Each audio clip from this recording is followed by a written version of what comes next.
Hey guys, it's Julian from Beneath the Bunk Studios and BeneathTheBunk.com. I hope you're doing wonderfully. Today, we are sitting beneath the bunk asking ourselves the question, does it matter which IR loader you use? Do they all sound different? Do they all sound the same? I have no fucking idea, and I've always wondered, so let's check it out. So here we are in Pro Tools. As you can see, we're looking at a song called Same Shit by Dumpweed.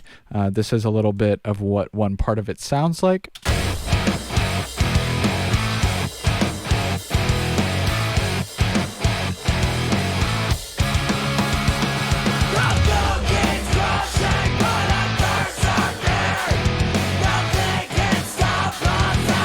The link will be in the description if you want to check out the full thing. This is not the final mix though. I just replaced the guitar tone with the tone that we're going to be using to talk about the wonderful topic in this video. There are a variety of cab IR loaders on the market. Some are free.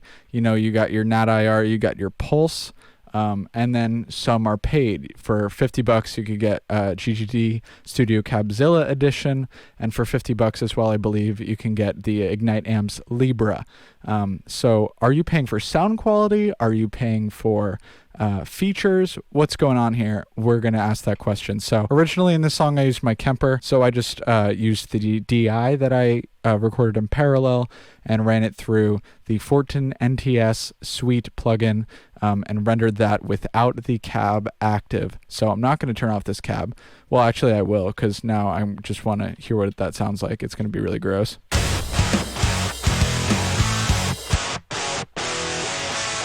Sort of just sounds like somebody dropped a beehive on your head and they're swarming in your ears right now and you're about to die, especially if you're allergic to bees. That would suck. Across all of these IR loaders, I have level matched each one so that as I go from each one, the level will not change, so volume won't influence what you think sounds better. I've used the same impulse. It's the ML Sound Labs best cab in the world, best IR in the world, I think it's called, because it's the best IR in the world. Why would I use any other IR? That wouldn't make any sense. So that's the same IR loaded into all of these. There's no processing going on inside of the IR loaders. It's completely just clean, transparent in every single one. I do have some L1 going on here to make it louder, and I also did a little bit of EQing, taking out some whistling, a little bit of honk, adding some presence, and getting rid of some hiss. So let's listen in solo first to tell if we could hear a difference, because usually that's a good way to foreshadow whether or not it's going to make a difference in the grand scheme of things.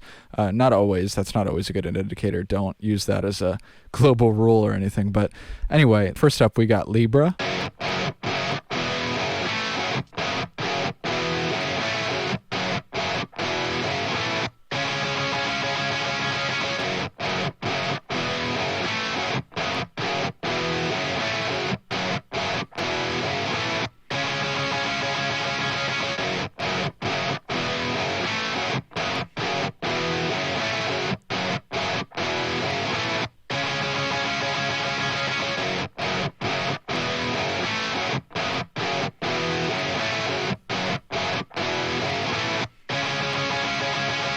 So in solo, they're all the same. Let's be real here. I didn't hear even a little bit of a difference between any of those. Let's check it out in the context of a mix. Maybe we'll hear a little something that we didn't hear before.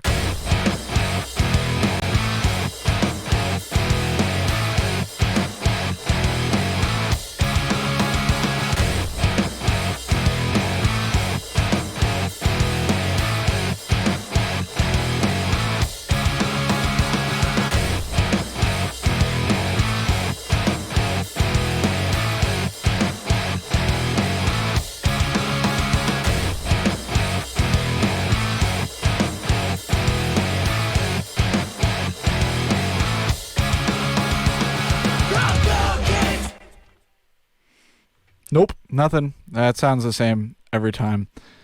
Do you hear something I don't? Let me know down below. I would love to hear your thoughts. I have seen some frequency spectrum analyzers from people who have done this exact thing that I'm doing right now, and run it through, you know, something like FabFilter Pro Q3 and looked at the spectrums and compared them. And yes, I definitely see a difference, but I don't hear a difference, so I don't really care that I see a difference. I will make a video in the future shooting all these out. You know, why are we paying $50 for GGD Studio Cabzilla or for Ignite Amps Libra when Pulse is free and Ignite NAT/IR is free? That's a good question, and I would love to answer it. Not in this video, because that's not the purpose of this video, but I will do that in the future, so subscribe if you want to check that out.